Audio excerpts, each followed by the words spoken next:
Assalamualaikum warahmatullahi wabarakatuh. Waalaikumsalam warahmatullahi wabarakatuh. Baik, sebelum kita mengawali pembelajaran pada pagi hari ini, marilah kita berdoa bersama-sama, yang mana doa akan dipimpin oleh ketua kelas 5. Pada ketua kelas 5 dipersilahkan. Ista'in. Ad-do'au istidaan. Alhamdulillah, doa telah kita baca bersama-sama dan terima kasih kepada ketua kelas yang telah memimpin doa pada pagi hari ini. Baik, berhubung ibu guru dari kelas 4 tidak dapat hadir karena ada keperluan, kelas 4A dan kelas 5A Bapak jadikan dalam satu kelas, yaitu dalam kelas rangka. Baik, sebelum mengawali pembelajaran, Bapak ingin bertanya terhadap ketua kelas 4 tentang kehadiran teman-teman. Kelas 4, siapa teman yang tidak hadir? Hadir semua, Pak. Baik, terima kasih. Kelas 5, Hadir semua, Pak. terima kasih. Alhamdulillah, siswa pada pagi hari ini dapat hadir semua untuk mengikuti pembelajaran dalam satu ruang kelas yang berbeda kelasnya. Di dalam satu ruang, tetapi di dalam kelas ada 2 kelas berbeda dan mata pelajaran yang berbeda. Baik, Bapak mohon untuk kelas 5 dapat membaca buku tentang keragaman sosial budaya terlebih dahulu sebelum Bapak masuk ke dalam materi. Kepada kelas 4 mohon diperhatikan ke papan tulis dan mendengarkan penjelasan dari Bapak. Baik, adapun pembelajaran untuk kelas 4 pada pagi hari ini yaitu tentang sumber daya alam di lingkungan sekitar. Pada pembelajaran sumber daya alam ini, adapun tujuan pembelajarannya itu siswa dapat mengomunikasikan dan dapat mengidentifikasi tentang sumber daya alam. Sumber daya alam adalah sumber daya yang berasal dari alam, yang mana contohnya seperti tanaman, tumbuhan, ataupun hewan, ataupun udara, ataupun cahaya, ataupun matahari. Itu merupakan sumber daya alam yang ada di lingkungan kita. Tak luput dari itu, sumber daya alam itu berada juga di daerah dataran tinggi, seperti contohnya di daerah pegunungan. Masyarakat di daerah dataran tinggi memenuhi kebutuhan hidupnya seperti pada gambar di sini, yaitu berkebun, bertani, ataupun beternak. Mereka memanfaatkan sumber daya alamnya seperti memanen buah kopi, kemudian memanen teh, dan juga memanen susu perahan. Kemudian di daerah dataran rendah, manusia atau masyarakat memenuhi kebutuhan hidupnya melalui sumber daya alam seperti contohnya yaitu berkebun. Ini gambar apa ini, Nak? Taman sawit. Pohon sawit, yaitu perkebunan sawit. Kemudian diolah kembali ke pabrik, hasilnya menjadi yang sering kita pakai yaitu minyak. Kemudian yaitu yang ketiga di daerah pantai. Contohnya seperti yang ada di gambar ini. Masyarakat memenuhi kebutuhan hidupnya dengan cara yaitu petani garam, tambak ikan atau udang, dan juga sebagai nelayan. Mereka memanfaatkan sumber daya alam yang ada di lingkungan sekitarnya. Sampai di sini bisa dipahami? Bisa. Mungkin ada yang mau ditanyakan? Oke, silakan Ali. Pak, bagaimana manusia memanfaatkan sumber daya alam dengan baik? Baik, terima kasih atas pertanyaannya. Bagaimana masyarakat atau manusia dapat memanfaatkan dengan baik sumber daya alam tersebut? Dengan cara apa? Yang pertama, kita tidak boleh menghabiskan sumber daya alam yang ada di sekitar kita. Kemudian mengembangkan atau mengembangbiakan kembali sumber daya alam tersebut. Kemudian yang ketiga yaitu tidak boleh mencemari sumber daya alam yang ada di sekitar kita. Contohnya apa? Air, udara, ataupun cahaya matahari. Kita jangan berlebihan untuk menggunakan kaca agar tidak ada pembiasan ke atmosfer langit. Kemudian udara, asap kendaraan itu juga mempengaruhi sumber daya alam di lingkungan kita. Mungkin sampai di sini bisa dipahami? Bisa. Ada yang ditanyakan lagi? Tidak. Baik, kalau tidak Bapak yang akan bertanya kepada Al-Fatih. Sebutkan 3 sumber daya alam yang ada di lingkungan sekolah. Tanah, air, dan tumbuhan. Baik, terima kasih kepada Al-Fatih yang telah memaparkan jawabannya. Jawabannya sangat benar sekali.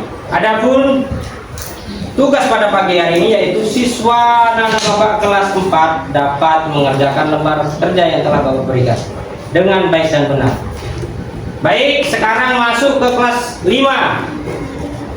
Di kelas 5 mohon diperhatikan ke depan terhadap materi pembelajaran dan media gambar yang telah disediakan tentang keanekaragaman sosial budaya bangsa Indonesia. Pada pembelajaran ini bertujuan siswa dapat mengidentifikasi terhadap keanekaragaman budaya bangsa Indonesia dan juga siswa dapat menumbuhkan sikap toleransi terhadap budaya. Baik, keanekaragaman budaya bangsa Indonesia adalah keanekaragaman atau macam-macam budaya yang terdapat di Indonesia, meliputi dari agama, suku, bahasa, rumah adat, dan baju adat. Yang pertama kita bahas terlebih dahulu yaitu bahasa daerah. Bahasa daerah merupakan bahasa yang digunakan setiap suku untuk berkomunikasi dan juga menunjukkan identitas suku tersebut. Contohnya, yang pertama suku Jawa. Yang ada di Medan suku apa? Suku Batak. Menggunakan bahasa apa? Bahasa Batak. Kemudian ada bahasa Madura, itu contoh bahasa. Kemudian yang kedua yaitu rumah adat. Rumah adat adalah rumah tradisional yang mana digunakan atau berfungsi sebagai upacara adat ataupun sebagai tempat tinggal yang memiliki makna atau nilai tertentu. Contohnya ini rumah mana? Berasal dari mana? Barat. Jadi rumah gadang ini sebagai contoh dari Sumatera Barat. Coba diperhatikan bentuk dari atap rumah gadang ini menjulang tinggi seperti bentuk tanduk kerbau yang menunjukkan kekuatan dan kekokohan. Kemudian dinding-dinding terbuat dari bahan-bahan alam yang menunjukkan sebagai keharmonisan rumah tangga dan kemasyarakatan, serta pembangunannya senantiasa biasanya pada saat itu dilaksanakan secara gotong royong untuk menjalin tali silaturahmi. Kemudian yang ketiga yaitu pakaian adat. Pakaian adat adalah pakaian tradisional yang berguna untuk menutupi tubuh dan juga menunjukkan identitas suku tersebut. Contohnya baju adat dari Jawa yaitu beskap, dan masih lagi banyak baju adat dari daerah-daerah lain. Mungkin bisa dipahami anak-anak? Bisa.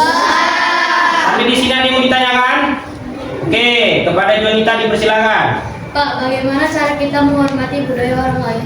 Bagaimana cara kita menghormati budaya orang lain? Dengan cara yang pertama, tidak boleh mencemooh atau mengejek budaya dari suku lain. Yang kedua, membiarkan teman kita untuk mengikuti upacara adat yang ada di budayanya. Yang ketiga yaitu kita boleh belajar untuk mengikuti kebudayaan mereka dengan cara mempelajarinya, seperti contoh kesenian kuda lumping. Nah, itu banyak juga masyarakat selain Jawa untuk mengikuti pagelaran tersebut. Mungkin sampai di sini bisa dipahami? Bisa. Ada yang mau ditanyakan? Tidak. Kalau tidak, Bapak yang akan bertanya kepada Yasir. Sebutkan 2 saja baju adat tradisional yang ada di Indonesia. Kebaya dan baju bodo dari Sulawesi Selatan atau Bugis. Terima kasih, jawabannya sudah benar. Jadi baju adat itu banyak macamnya karena berbeda daerah berbeda baju adatnya. Adapun tugas pada pagi hari ini yaitu siswa dapat mengerjakan lembar kerja yang telah Bapak berikan dengan baik dan benar. Baik, terima kasih kepada anak-anak Bapak dari kelas 4 dan kelas 5 yang telah mengikuti pembelajaran pada pagi hari ini. Mungkin ada yang mau berpendapat terhadap materi pembelajaran pada pagi hari ini, nak? Tidak. Baik, jika tidak ada yang mau berpendapat, adapun kesimpulan pada materi kelas 4 yaitu tentang sumber daya alam. Sumber daya alam adalah sumber daya yang berasal dari alam yang berguna dan bermanfaat untuk makhluk hidup dan juga terdapat di setiap daerah dataran tinggi, dataran rendah ataupun pantai. Kemudian pada kelas 5 yaitu tentang keanekaragaman sosial budaya bangsa Indonesia, yang mana berbagai macam keanekaragaman yang ada dalam budaya Indonesia meliputi dari bahasa, dari rumah adat, baju adat, dan agama. Mungkin sebelum materi pembelajaran pada pagi hari ini Bapak tutup, marilah kita berdoa bersama-sama, yang mana doa akan dipimpin oleh ketua kelas 5. Kepada ketua kelas dipersilakan. Istai. Ada iftidaan. Alhamdulillah, doa telah kita baca bersama-sama. Bapak akhiri pembelajaran pada pagi hari ini. Billahi taufiq wal hidayah. Assalamualaikum warahmatullahi wabarakatuh. Waalaikumsalam warahmatullahi